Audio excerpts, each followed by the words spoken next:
son necesarios, indispensables para a los fines de aclarar algunas cuestiones. Y fundamentalmente esto que les digo, ¿no? O sea, de la experiencia mía, la experiencia que voy recogiendo a lo largo de muchos años de ESI. ¿Están viendo la diapo ahí? Sí, ¿no? Sí, profe. Sí, profesora. Bueno, de acuerdo. Miren, la diabetes en realidad es una enfermedad de las crónicas, en realidad más frecuentes, más frecuentes. Por eso digo que no pueden dejar de saberla, no pueden dejar de saberla. Gracias a usted, Sergio. Bueno, entonces, en ese sentido, nosotros tenemos que, ¿por qué? ¿Por qué es tan importante? Por las complicaciones que produce. De hecho, el programa que ustedes tienen de patología 2 dice diabetes mellitus, sus complicaciones. Se encuentra, fíjense, entre las primeras causas de muerte en varios países del mundo. Causa de muerte, fíjense ustedes lo que son las cosas, o sea, alta morbimortalidad, les dije yo, ¿no? Bueno, las personas con diabetes tienen un riesgo 2 veces mayor de desarrollar enfermedad arterial. ¿De dónde? Del corazón, o sea, de las arterias coronarias y del cerebro. O sea, ya vamos viendo que la diabetes mellitus, no mellitus, o sea, no diabetes, o sea, todo eso hay que aprender a hablar con vocabulario adecuado, médico pertinente, ¿no? No es cualquier cosa esto, o sea, ustedes van a egresar de una universidad nacional y tienen que ser el ejemplo para el resto, ¿no? Porque si no, cualquier que anda por la calle habla, y algún periodista por ahí puede hablar hasta más que nosotros, y nosotros tenemos que dar el ejemplo, pues somos agentes de salud, ¿me entienden? Entonces, se trata de que nos preparemos para eso que se viene cuando sean médicos, y mientras tanto vamos aprendiendo. La diabetes mellitus es un síndrome clínico. Síndrome es un conjunto de signos y de síntomas. Eso lo van a aprender muy bien en semiología, que resulta de la secreción deficiente de insulina. O sea, hay falta de insulina. Ya vamos a ver cómo se puede dar esa falta de insulina.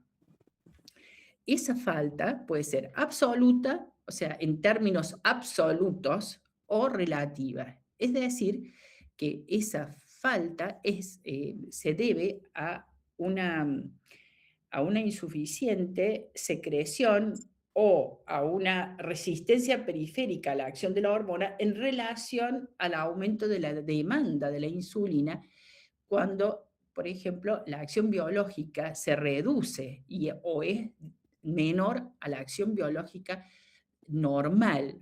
Entonces, ¿se entiende, chicos, esta parte del absoluto y de lo relativo o no? Sí, profe. Sí, profe. Ya, claro, entonces estamos bien, porque absoluto, en términos absolutos, uno se imagina un número. Ese ruido, ¿qué es eso? Como que si fuera, no sé, un ruido de fondo, no sé, aquí no hay ningún ruido. ¿Ustedes sienten que de vez en cuando como Yo que no siento ningún ruido, profe. no? Y yo que soy hipoacúsica estoy sintiendo, bueno, no importa. De todos modos, bueno, después si aparece les digo de nuevo. Bueno, entonces absoluto en términos absolutos y relativo, puede ser relativo, que la demanda sea muy grande, entonces no alcanza la insulina que se secreta. O bien tiene una acción biológica disminuida a nivel de las células. Aunque el diagnóstico y la respuesta al tratamiento se establecen por los niveles de la glucemia, o sea, del nivel de glucosa en sangre, el síndrome se caracteriza por profundas alteraciones. Ahí, ¿vio? Ese ruido, digo yo, ese grito, no sé, Profe, ¿no debe hacer interferencia su teléfono si lo tiene cerca? sí, puede ser. Aquí no hay, sí, puede ser eso. Yo puede ser, lo pongo más allá. Bueno, esta chica no me habló y no, bueno, voy a detener ahí para ver qué pasa. Le voy a poner, es como que no solamente afecta el metabolismo de la glucemia, o sea, de los hidratos de carbono, sino que también están involucradas las proteínas, los lípidos y los carbohidratos. Eso como definición, esta es la que vale. O sea, es el metabolismo intermedio de todos estos productos, de las proteínas, de los lípidos y los hidratos de carbono. Bueno, no pasa nada. Bueno, ¿cómo se clasifica? Ustedes van a tener que tener un esquema, porque si bien es cierto, nosotros hemos estado hablando de enfermedades en el cuatrimestre pasado, que bueno, en patología 1, mejor dicho, porque así se divide en Villa Mercedes. Yo les decía que cuando hablemos de enfermedades, siempre uno tiene que dar un concepto. ¿Qué es la diabetes? Ya lo dimos. Y ahora que vamos a ver específicamente cada una de ellas, generalmente después del concepto, la definición, viene la clasificación, generalmente. Así va a ser con tumores, así va a ser con neoplasias, así va a ser con cada una de las enfermedades. Entonces, todos tienen clasificaciones que ustedes deben conocer. Y les digo que son las más básicas, ¿eh? No son clasificaciones eternas ni nada por el estilo. La diabetes mellitus primaria y la diabetes mellitus secundaria. La primaria puede ser tipo 1, que es la insulino dependiente, y la tipo 2, que es la insulino resistente. O sea, es más de lo mismo que estuvimos viendo recién. Ya les digo cómo se relaciona. La diabetes es un síndrome clínico que puede obedecer a distintas causas y existen formas primarias como secundarias de la enfermedad, lo que vimos en el cuadro. Las formas primarias son aquellas en las que no hay asociación con otra condición que las cause o que las modifique. O sea, siempre lo primario, por ejemplo, las glomerulopatías primarias, son enfermedades del glomérulo que no tienen otra causa que no esté así, o sea, por ahí son idiopáticos, como en este caso, puede ser autoinmune o algo así. Pero recuerden eso, ¿no? Que la condición primaria es esa que no se debe a un tumor que sintetiza glucagón, por ejemplo, no. No se debe a la falla de otro órgano que cause diabetes, qué sé yo, me imagino en este momento una enfermedad endocrina que haga aumentar la glucemia, pero no, en este caso no está presente otra condición. Es solamente intrínseco al páncreas y ya vamos a ver cómo. Es decir, que son el resultado de una susceptibilidad individual determinada genéticamente para expresar la enfermedad. Claro, uno diría antes, es como que, a ver, con los nuevos contenidos y las actualizaciones en ese sentido, ustedes saben que ya lo genético es real, o sea, yo digo que si nosotros buscamos una mutación genética, la vamos a encontrar no solamente en los tumores, sino en todas las enfermedades. O sea, ya la genética está presente en toda la anatomía patológica, chicos. O sea, si la buscamos, la encontramos. Entonces, hay una predisposición, entonces no es tan primario, digamos, no es tan idiopático, porque está la causa para expresar la enfermedad. Pero ahora vamos a continuar, van a ver qué distinto. Estas formas primarias corresponden a subclases: diabetes mellitus insulino dependiente y diabetes mellitus no insulino dependiente, como se la llama habitualmente. Como la denominación anterior para esta, la insulino dependiente, era diabetes juvenil porque se daba en jóvenes. De inicio en la juventud, más o menos lo mismo, con tendencia a la cetosis, que es una situación grave, la acidosis metabólica, o inestable. Bueno, entonces, sinónimos estos que ya no se usan, pero que dan cuenta de algo que a ustedes los va a hacer pensar, esto es más grave que la otra, que es mucho más común. Yo conocí, por ejemplo, casos que murieron jovencitos. Un chico, por ejemplo, de 11 años, el hijo de una profe que viajaba conmigo a La Rioja, se murió de diabetes insulino dependiente. O sea, no es una cosa de la prehistoria o que ya no se da. No, no, no, en serio es grave. O sea, la diabetes juvenil, sobre todo cuando, bueno, no hay un control estricto. Este nene, no sé, estaba con su papá en las sierras, no sé, y pasó que no controlaron bien la cuestión, o sea, tiene que ser muy obsesivo. Yo tenía un compañero de facultad también diabético, insulino dependiente, y era muy obsesivo del control de la inyección de insulina, de lo que comía, de lo que no comía. Bueno, actualmente él es el presidente o el director del INCUCAI de los trasplantes, sí, bien digo, de los trasplantes, y un hombre hiper capaz también, pero se recuidaba, o sea, todos los detalles, o sea, y desde chiquito, ¿no? Bueno, se asocia en el individuo afectado con otras enfermedades autoinmunes, órgano específicas, tales como la tiroiditis de Hashimoto, la enfermedad de Graves, la adrenalitis autoinmune. O sea, es lo que yo les decía antes, con enfermedades del sistema endocrino, pero falla gonadal primaria, anemia perniciosa o miastenia gravis. O sea, sigue siendo una diabetes mellitus insulino dependiente, pero hasta qué punto, digamos, es primaria, hasta qué punto es primaria si está asociada con otras enfermedades. Bueno, es un poco complejo, pero si yo tengo que decir una sola cosa de la diabetes mellitus tipo 1, tengo que decir que es autoinmune. O sea, predomina la autoinmunidad. ¿Y qué es la autoinmunidad? Es la incapacidad que tiene el organismo de reconocer lo propio como propio. Entonces genera anticuerpos contra sus propias células. En un individuo genéticamente predispuesto, sí, es verdad, es verdad. Entonces, ahí se une todo. ¿Me están entendiendo, chicos, o no? Sí, profe. Bien, me acuerdo, o sea, perfecto, o sea, estoy de acuerdo con que Profe, disculpe que le interrumpa. Hay una compañera que se le cortó el internet. Pregunta si la puede aceptar. Estaba en llamada y se le cortó el internet y se salió. se cortó el internet. Bueno, pero yo aquí estoy viendo y todavía no me pide ingresar. Dejó un mensaje por el grupo de WhatsApp. Recién lo veo yo. Sí, el mensaje, pero no, tampoco no lo tengo, Martina.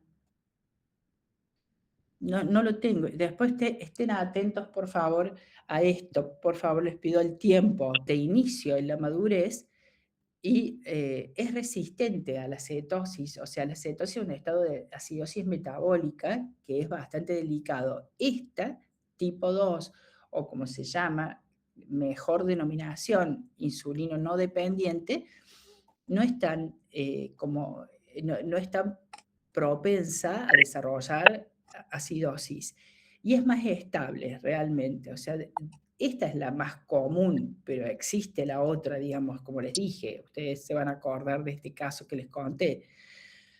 ¿Cuál es la patogénesis? Para mí la patogénesis es muy importante, eso da cuenta de cómo ustedes han entendido el proceso patológico, no la enfermedad con la macro y la micro, que obviamente es la anatomía patológica propiamente dicha, pero sin dejar atrás, por favor, sin dejar atrás la patogenia, por favor. Sin dejar atrás la patogenia. Ahí me contestó, así que bueno, ya está. Estamos, porque esta chica es esta docente es impresionante, impresionante. La verdad que agradezco tanto tenerla. Es una mole la chica, está en la Católica, está acá, está en la More Judicial, o sea, es impresionante, Se forma en el mismo lugar que yo, y pensar que cuando la entrevisté por primera vez le dije, Paula, le digo, ¿cómo va a ser? Usted está embarazada, está trabajando en la Católica, trabajó en San Luis también, pero en San Luis, no en Villa Mercedes. Está por ser mamá, qué sé yo, no, le digo, no, yo, no, como diciendo, no la acepto, o sea, y después me insistió tanto, que dije, bueno, le voy a dar una chance, y ahora es mi mano derecha. Bueno, la patogénesis, diabetes mellitus insulino dependiente, la acción de ciertos agentes ambientales sobre un individuo genéticamente susceptible resulta en una insulitis. Estamos hablando del insulino dependiente tipo 1, o sea que esos agentes ambientales también están presentes, pero a ver si les suena esto. No se enferma quien quiere, sino quien puede, es decir, quien reúne las condiciones para enfermarse. ¿Y cuáles son las condiciones? Y que tenga una predisposición genética, obviamente.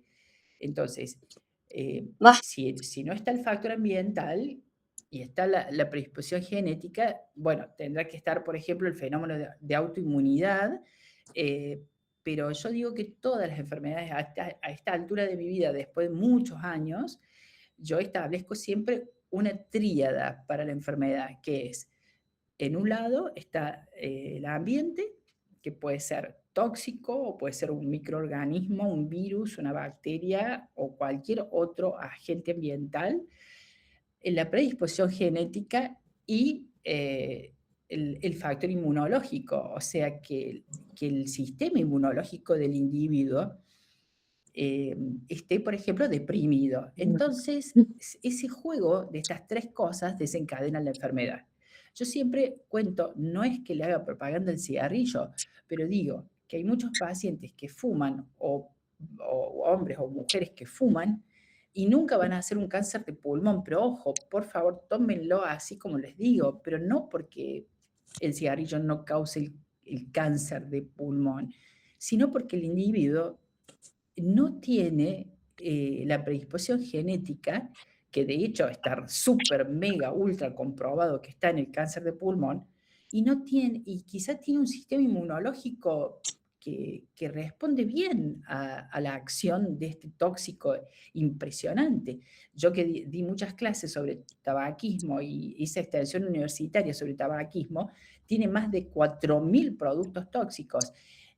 Entre ellos alquitrán, fíjense ustedes, alquitrán, o sea, eso es lo que tiene el cigarrillo, es espantoso, digamos, saberlo, pero bueno, por eso causa tanto daño, ¿no? De todos modos, como digo, tiene que estar la cuestión esta genética. Entonces, se produce ante estas situaciones insulitis. La insulitis no es lo mismo decir insulinitis. Ojo, no confundirse, porque no se inflama la insulina. Se inflama el islote de Langerhans. O sea, eso es insulitis. Entonces, esta situación produce en realidad una modificación antigénica de las células beta del páncreas. ¿Y las células beta del páncreas qué hacen, chicos y chicas? Secreta de insulina. Son las secretoras de insulina. Muy bien. Muy bien. Las células beta. Ahí estamos, ¿no? Bueno, perfecto. Entonces, yo no sé por qué puse ahí un dibujo, debe ser de... claro, debe ser de la... ya después vuelvo a eso y cómo se depositan los productos de la glucosilación avanzada no enzimática. Como consecuencia, entonces, de todo esto que dijimos, se activa un proceso autoinmune que va destruyendo progresivamente a estas células y, por supuesto, va reduciendo y va disminuyendo la reserva de insulina. Entonces, eso es lo que en realidad produce la diabetes, o sea, la reducción absoluta en la cantidad de insulina. Esa es la patogenia, o sea, la cuestión esta de factores ambientales, la predisposición genética y la autoinmunidad van destruyendo progresivamente las células beta. Es una enfermedad autoinmune crónica que provoca la destrucción de las células beta de los islotes de Langerhans. ¿Te abro? por un complejo proceso mediado por linfocitos T. Ahora lo vamos a ver en un dibujo y les va a quedar bien claro. Entonces, en definitiva, la etiología es multifactorial y resulta de la interacción entre factores Un poquito de ambientales yogur para probables, hacerme como ver. son lo que les expliqué recién, virus, Pero un poquito. tóxicos y la dieta, así como la predisposición genética individual, que en mayor o menor grado predomina en distintos Horrible. grupos étnicos. La predisposición genética y Pero no tenés condiciones flor ni geográficas. Estamos nada. hablando de lo mismo, de los factores ambientales y Claro, un factores poquito. genéticos. Para que esta diabetes mellitus insulina dependiente ocurra, se necesita que la masa total de células beta se reduzca Chorro en medio, un viejas. porcentaje del 80 al 90%. Agua y O jabón, sea, primero. tiene que ser Eso estudian en el significativa la recién reducción de agua y las jabón células, de la masa total. El riesgo de y el chorro desarrollar medio esta o el segundo chorro diabetes ahí. está relacionado con ciertos genes, como les dije, o sea, esto está comprobado Muy mal. científicamente, esto no es un invento cualquier cosa de la inteligencia artificial, no estoy en Si contra tuviera de la una inteligencia bananita. artificial, pero tienen que tener ciertos recaudos. Son genes ¿Quieres que se ha probar? descubierto en la región HLA-D del complejo mayor de histocompatibilidad, que se hayan localizados en el cromosoma 6. Eso es lo que está comprobado hoy día. Ya pasamos a la insulina no dependiente. Entonces, en este tipo, el páncreas es incapaz de mantener una producción adecuada de insulina ante una demanda aumentada. ¿Por qué? Porque disminuye la acción biológica de la hormona periféricamente. Esa insensibilidad o esa disminución o sea, a ver, de la acción biológica afecta en distintos grados el metabolismo de la glucosa y de los lípidos, principalmente a nivel de los tejidos donde justamente actúa la glucemia, y es en los tejidos muscular, hepático y adiposo. O sea, eso es lo más significativo, ¿no?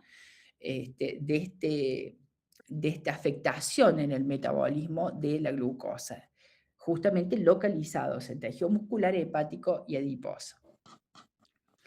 En realidad se propuso un fenómeno primario en el desarrollo de esta diabetes mellitus no insulino dependiente, que es la resistencia periférica a la acción de la hormona. Este defecto pancreático no es sino la consecuencia del agotamiento de las células beta. O sea, la célula beta produce en condiciones más o menos normales, se sintetiza la insulina, pero como no hay acción biológica, las células beta se terminan agotando y termina, o sea, resultando también una disminución en la síntesis, por decirlo de alguna manera. ¿Me van siguiendo?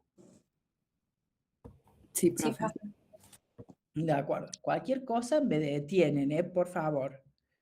Interrumpen así, de una. La susceptibilidad para desarrollar esta no insulina tiene un evidente componente hereditario. Y acá no se asusten porque quédense con este concepto que yo les digo. La diabetes mellitus insulino dependiente es autoinmune, pero el individuo tiene que tener una predisposición genética.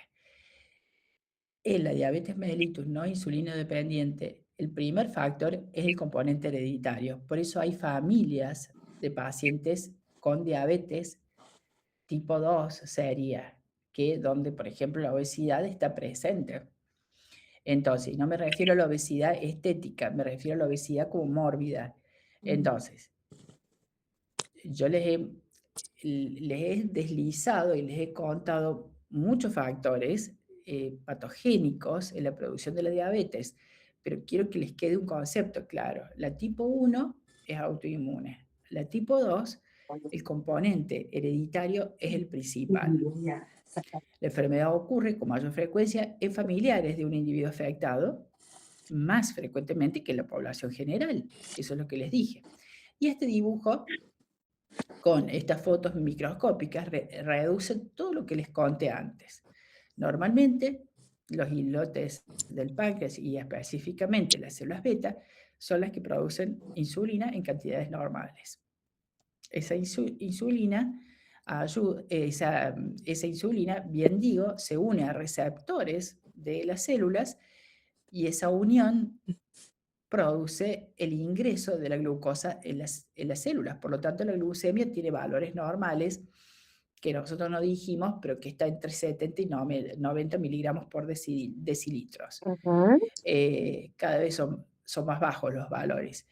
La diabetes mellitus tipo 1, hay una cantidad disminuida de células beta. Fíjense que entonces todo es un juego de palabras que si yo no lo tengo claro en mi estructura mental, no lo puedo hablar con claridad. ¿Entienden, chicos? Entonces hay que pensarlo.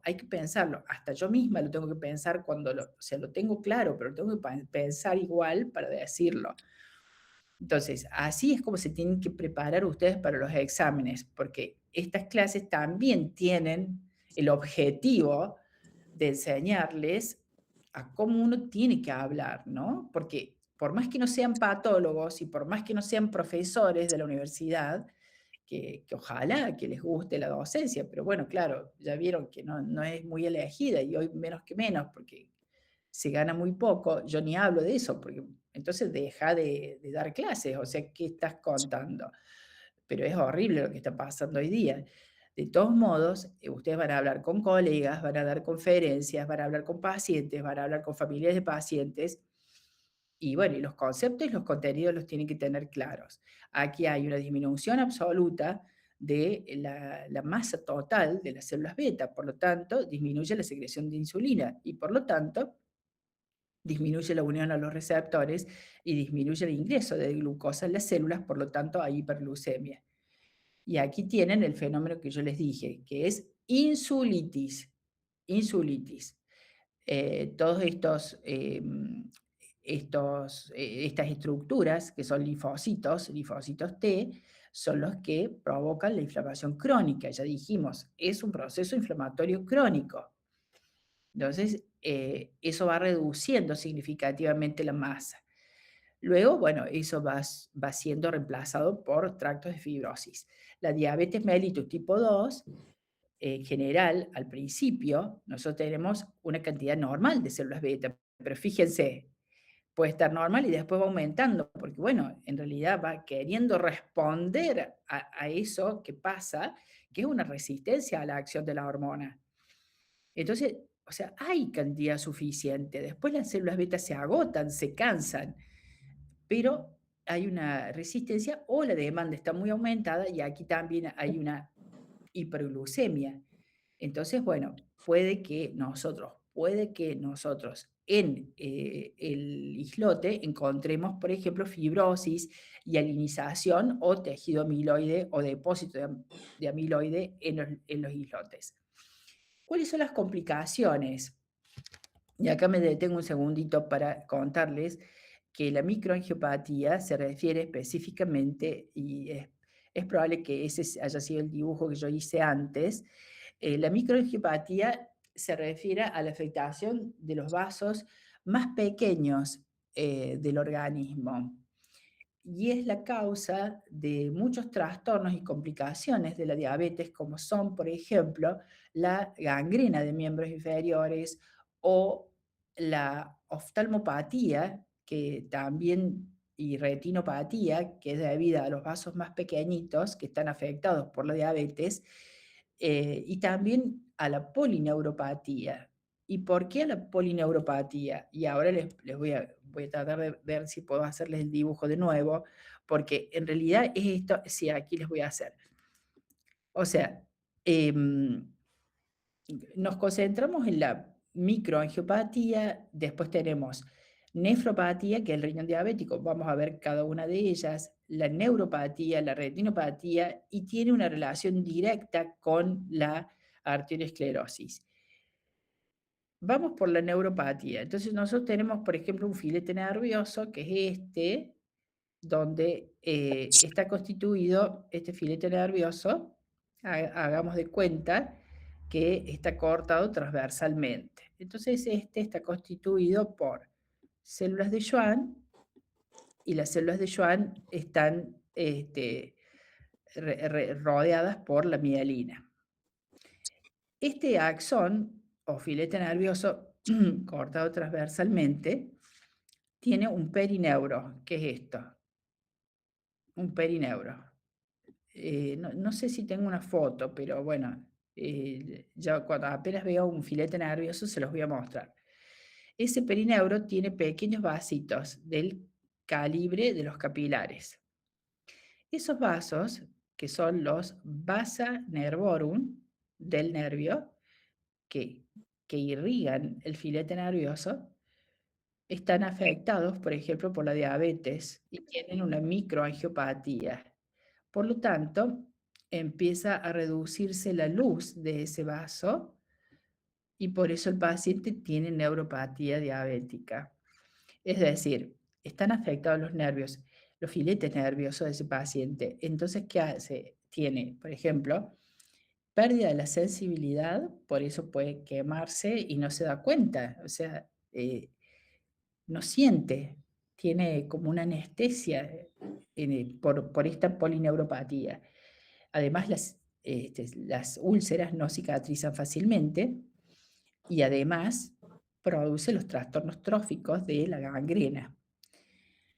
Específicamente, la microangiopatía se refiere al depósito de los Ag en la pared. Ag son productos de la glucosilación avanzada no enzimática. Eso es Ag, productos de la glucosilación avanzada no enzimática, que es consecuencia de la alteración del metabolismo. Específicamente, esto mismo lo vamos a ver en riñón, lo vamos a ver en ojos, lo vamos a ver en muchos órganos afectados por la diabetes. ¡Bravo!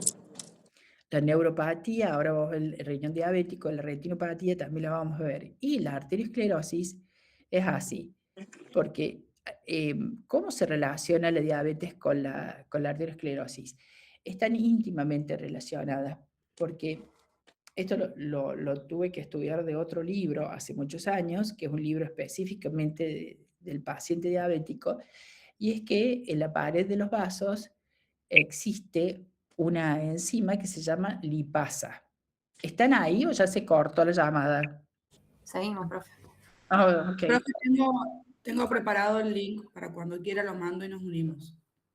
Yo preparé otro que está ahí en el chat, pero yo tengo miedo que no podamos compartir, Meli.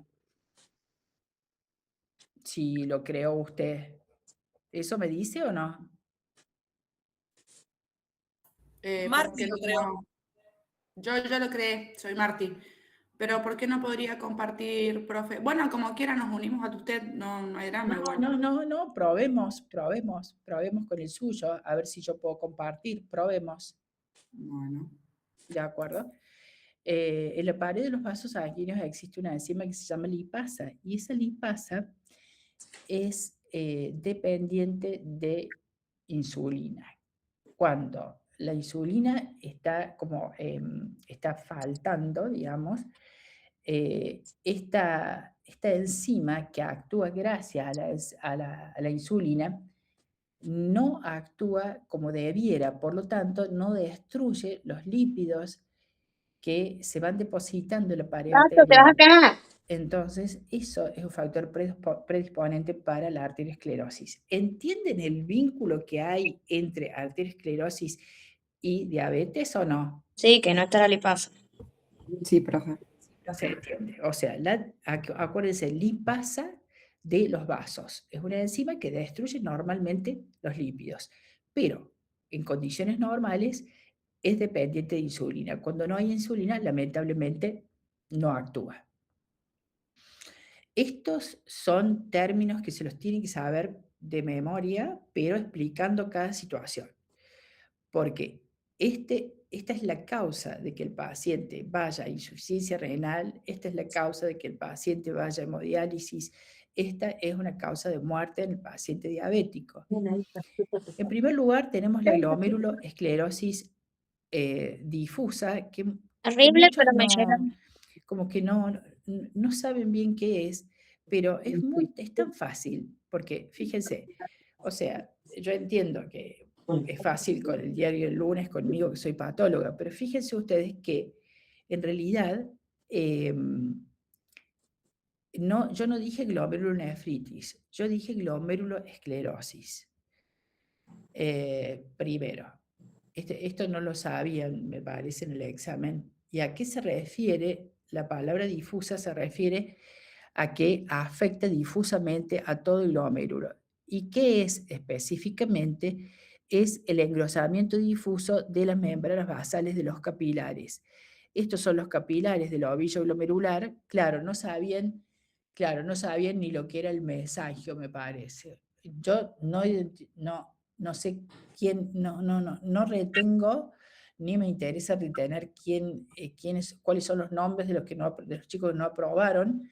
Yo paso página y hago, es más, le tomé aquí a una alumna que había reprobado 3 veces y la cuarta vez le puse un 10. A mí no me importa, o sea, yo tenía el profesor titular que estuvo antes que yo, él dice, no, pero yo no puedo poner 10 porque ya tuvo 3 aplazos. ¿Y qué tiene que ver que tuvo 3 aplazos?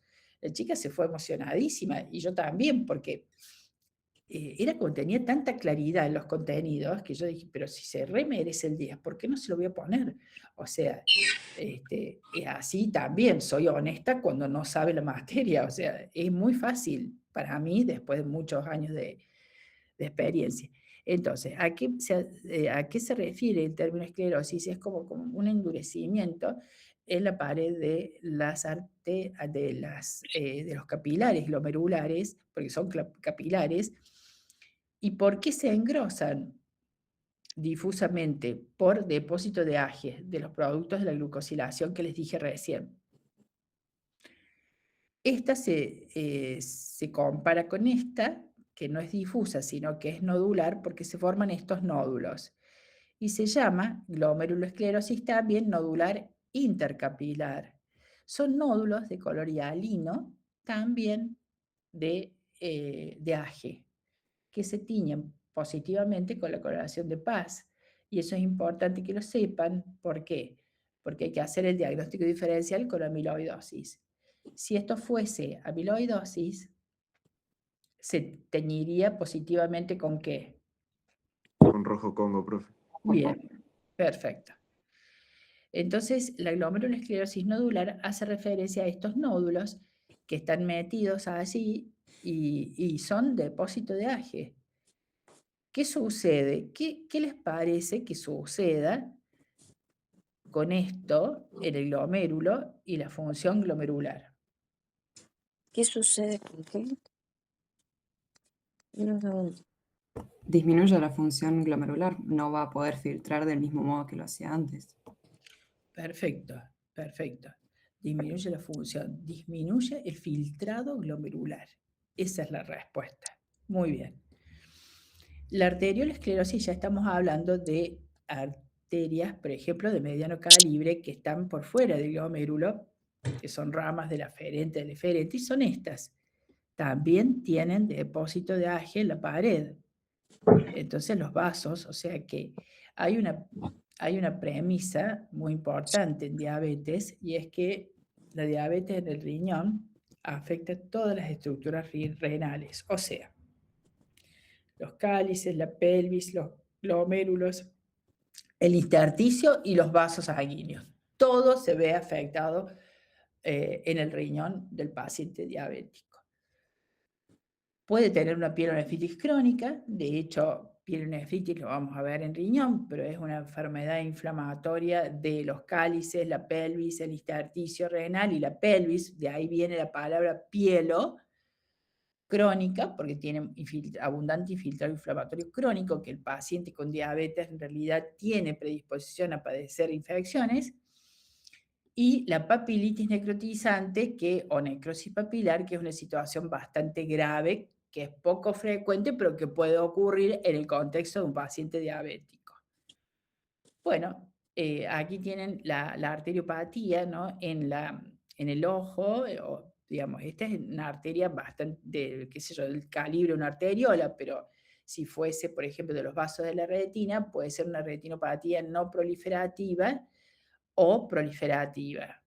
Cuando es no proliferativa, por ejemplo, bueno, yo no veo áreas de depósito de Fíjense esto, hasta hemorragia se puede ver. Aquí se pueden ver, sí, algunos exudados, pero en este caso es mucho más grave, donde puede haber dilataciones de los vasos tipo aneurismas y hay extravasación eritrocitaria. Esto puede conducir al desprendimiento de retina y a la ceguera. Bueno, ¿tenemos otro o no? ¿Otro link? Ahí lo acabo de enviar. A ver, descartar, bien. Enfermedad arterial coronaria y por supuesto las complicaciones. Esto es una imagen, como ustedes tienen que describir cuando te rindan un examen final, de un fragmento o de un corazón abierto que está en fresco. ¿Qué voy a ver? Lo que voy a ver es un área, digamos, en el espesor del ventrículo izquierdo, porque aquí está, fíjense, la grasa del pericardio, de un área de franca hemorragia. Al principio, el infarto es un infarto rojo.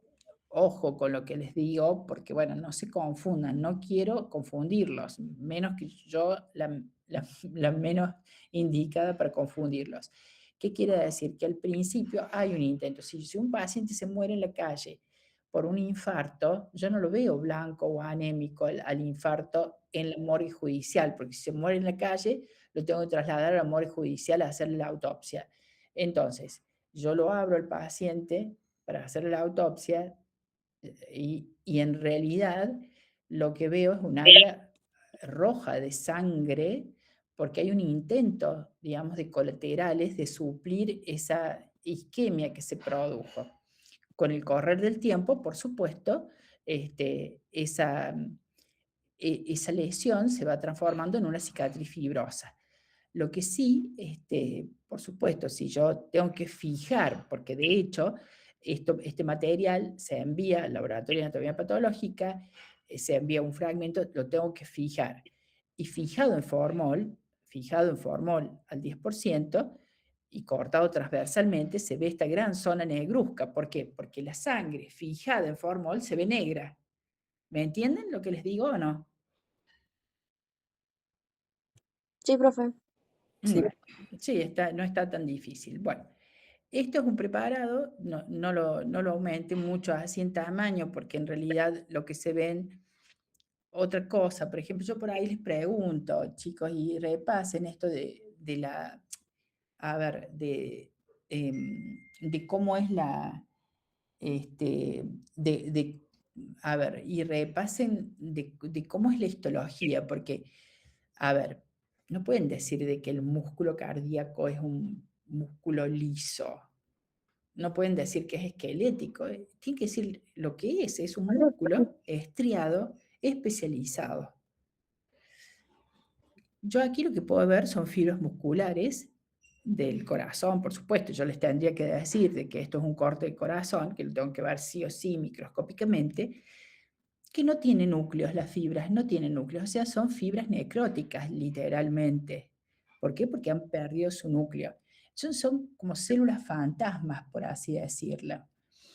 Y hay abundante infiltrado inflamatorio en el intersticio, como pueden ver aquí, que al principio es polimorfo nuclear y después va siendo reemplazado, ¿no es cierto? Si es un infarto agudo, después va siendo reemplazado por crónico y después fibrosis. Entonces, con el correr del tiempo, yo veo una cicatriz fibrosa y veo el infarto blanco o anémico que se da en el corazón. En pacientes con diabetes es una complicación el infarto de miocardio. O sea, lo que más llama la atención, lo más grave, lo más frecuente es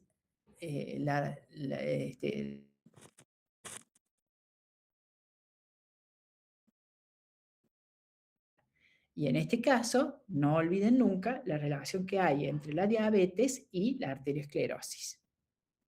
Entonces, con el tiempo, esto se va reemplazando por cicatriz fibrosa.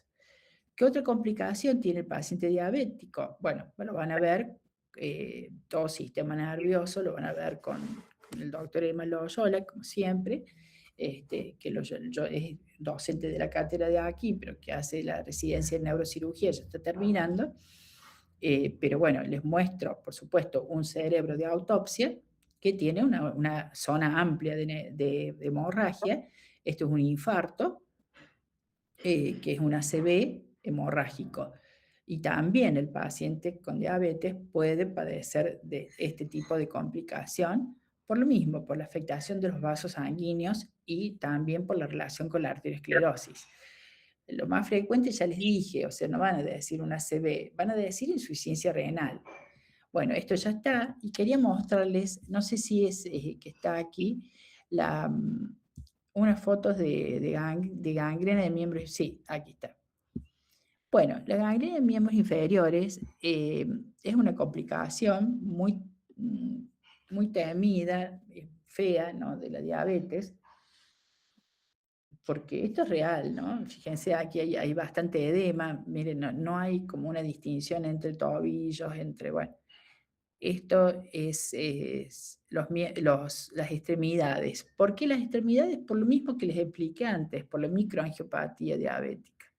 La microangiopatía produce trastornos tróficos. ¿A qué le llamo trastornos tróficos? Por ejemplo, la piel se torna gruesa, como acartonada, pérdida del vello, no vamos a decir cabello, no, el vello es el de las piernas, no es esto, ¿no? Y estos vasos de aquí, los que irrígan los extremos de los dedos, son vasos del tamaño de los capilares. Entonces tienen microangiopatía. Entonces la microangiopatía termina produciendo una isquemia, y esa isquemia termina produciendo la necrosis de los dedos. Esta gangrena puede ser seca, que es la gangrena seca, es justamente un infarto blanco o anémico, o gangrena húmeda. ¿Cuál es la húmeda? Es la que, digamos, es la que sobreagrega una infección. O sea, ustedes fíjense que en términos normales, yo me protejo de las infecciones gracias a que tengo una buena inervación. Estamos hablando específicamente de los miembros inferiores, y en los órganos pasa lo mismo, y tengo una buena inervación y tengo una buena irrigación. Cuando no hay irrigación, hay bacterias anaeróbicas que se instalan precisamente y que pueden complicar el asunto. Entonces es una situación, digamos, que complica la vida de estos pacientes porque empiezan con la cuestión de la amputación. Entonces, primero se amputa un dedo, después se amputa, por ejemplo, ¿no?, la porción anterior del pie, después se amputa todo el pie, y después puede haber amputación de la pierna. Se va subiendo, yo no soy cirujana, ni soy diabetóloga, pero se va subiendo el corte de amputación hasta donde se vean los vasos que están medianamente normal, pero eso se vuelve a producir, ¿no? Bueno, fíjense esto también. Los trastornos unguiales, o sea, los trastornos en las uñas, también son trastornos tróficos que se dan debido al fenómeno de la isquemia. Y aquí seguramente que ya hay sobreinfección bacteriana. Fíjense ahí cómo se ve. Entonces, esto es un tipo de necrosis. Se llama necrosis gangrenosa. Bueno, esto es lo de riñón igual. Aquí tienen un riñón de shock, que es otra historia, que lo vamos a ver más adelante. Un riñón de shock que también puede terminar en esto, digamos, la patología de la diabetes, en donde, bueno, la medular es pálida y la cortical es congestiva, pero bueno, lo vamos a ver en otra ocasión. Esto, en otro contexto, esto es un glomérulo que aquí lo pueden ver bien, o sea, cuando veamos glomerulopatías, Ustedes no pueden ver patología del glomérulo si no conocen las estructuras normales del glomérulo, chicos y chicas. Entonces yo sé que hay, cómo está formado, decíamos en el examen final, hablando de cómo está formado el ovillo glomerular. El ovillo glomerular está formado por capilares glomerulares, chicos. O sea, hay mesangio en medio, pero todos estos son capilares con células endoteliales. Aquí, por ejemplo, bueno, no se ven glóbulos rojos, deberían verse, yo no los veo justo, acá no los veo, pero son capilares, el ovillo glomerular está constituido por capilares. Y estos son los nódulos, estos de la glomeruloesclerosis nodular o enfermedad de Kimmel-Wilson, en honor a los autores, a los que descubrieron esta patología, y es patognomónica. ¿Qué quiere decir patognomónica? Que cuando yo veo esto, puedo afirmar que es una diabetes, pero hay un paso previo. Tengo que hacer el diagnóstico diferencial con la amiloidosis sí o sí.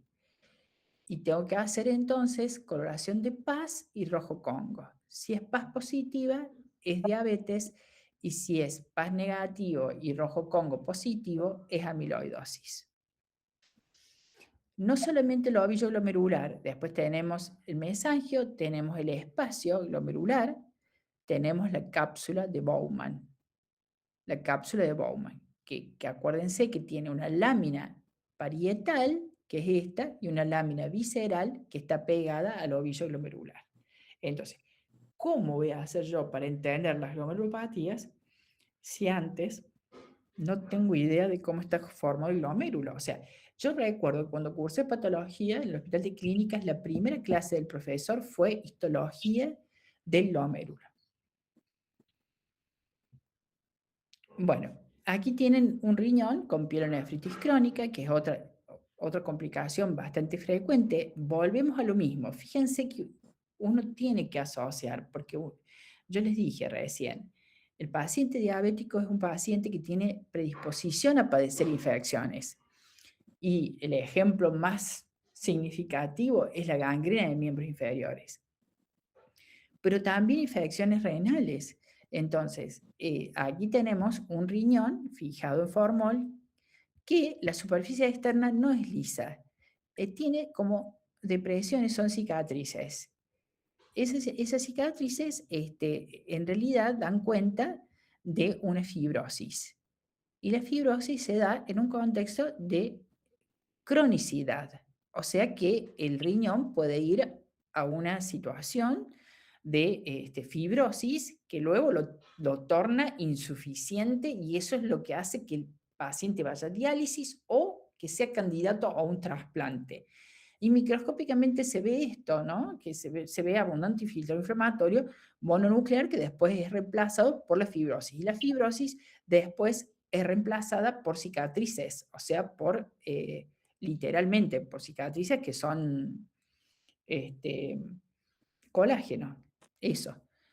Un riñón también puede tener esta constitución. En este sentido, nosotros, o sea, es un riñón muy, muy afectado, porque ven que tiene una superficie como granular exteriormente, porque estamos viendo la superficie externa del riñón.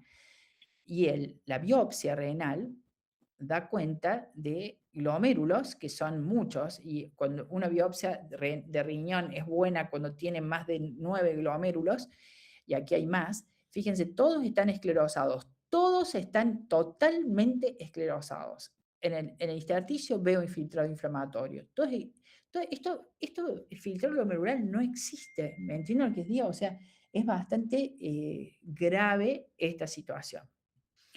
Bueno, la retinopatía que les dije, estas son microhemorragias que se van produciendo porque el paciente puede tener aneurismas, ¿no? Y después exudados. Esto ya es es una situación mucho más grave porque no son puntiformes, hay exudados bastante significativos y hay patrones de hemorragia literalmente. Bueno, aquí tenemos a mayor aumento la arteriolosclerosis, o sea, la esclerosis de las arteriolas. Esto se relaciona con una con dos entidades que son, yo creo que esto ya para finalizar, bueno, esto es lo mismo, o sea, hay dos entidades que tienen que aprender ustedes, que son, esto está mayor aumento de nuevo, lo que ya han visto, también la pielonefritis esa, la nodular que ya vieron y la difusa que ya vieron. Y ahí, sí, ahí es justo, sí, está terminando. Bueno, resulta, chicos y chicas, que hay dos entidades que yo quiero que ustedes recuerden el nombre de esto aquí. Que son la nefroesclerosis benigna y la nefroesclerosis maligna. Lo vamos a volver a ver, se ve mucho también, se ven varios temas, pero por ejemplo, cuando nosotros vemos hipertensión arterial o cuando nosotros vemos insuficiencia renal, si se asocia a diabetes, nosotros tenemos dos situaciones. Y una es, quería ver esto, por ejemplo, la glomeruloesclerosis nodular o de Kim-Steele-Wilson es una cosa que les dije, es patognomónica y hasta que se demuestre lo contrario da cuenta de una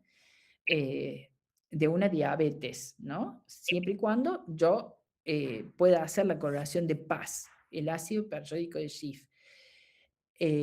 Después, en los vasos de mediano calibre puede existir esto, que es un engrosamiento y alino de las paredes arteriales, que puede ser debido a AG o puede ser debido a sustancias tipo proteicas que se depositan tipo fibrina, que se depositan en la pared de las arteriolas. Y eso va a provocar una nefroesclerosis, que hasta el momento es una nefroesclerosis benigna. ¿Por qué digo benigna? Porque se relaciona con valores de hipertensión arterial que son controlables. O sea, no es grave. Y puede dar macroscópicamente un riñón así como el que vimos, tipo granular, o sea, superficie externa granular. Esa es la nefroesclerosis benigna, que puede estar relacionada con la diabetes o puede estar relacionada con la arteriosclerosis y la hipertensión. Y la otra que vamos a ver, porque lo vamos a ver de nuevo a esto por eso lo puse al último, es la nefroesclerosis maligna. Y la nefroesclerosis maligna se relaciona con valores de tensión arterial muy elevados, es grave, y voy a ver un engrosamiento en catáfilas de cebolla de las paredes de los vasos de calibre mediano, o sea, de las arteriolas. Es un engrosamiento muy significativo que, a ver, yo quiero saber si me han entendido, entonces voy a dejar de presentar y ¿por qué creen ustedes que puede estar relacionado estos dos fenómenos, o sea, la nefroesclerosis benigna y la nefroesclerosis maligna, y la afectación de los vasos, ¿por qué está relacionada con hipertensión?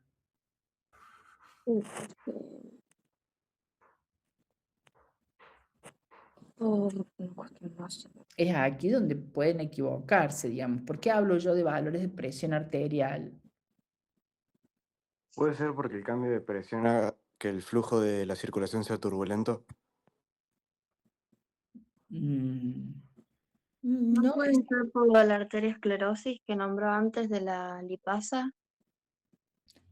bueno, está relacionado con la arteriosclerosis, sí, pero hay algo más morfológico que explica literalmente por qué el paciente con estas alteraciones vasculares en el riñón puede tener hipertensión arterial.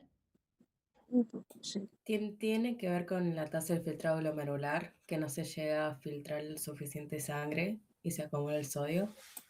No, porque yo no estoy hablando de los glomérulos, estoy hablando de los vasos que están... Brenda, perdón, no tengo la cámara porque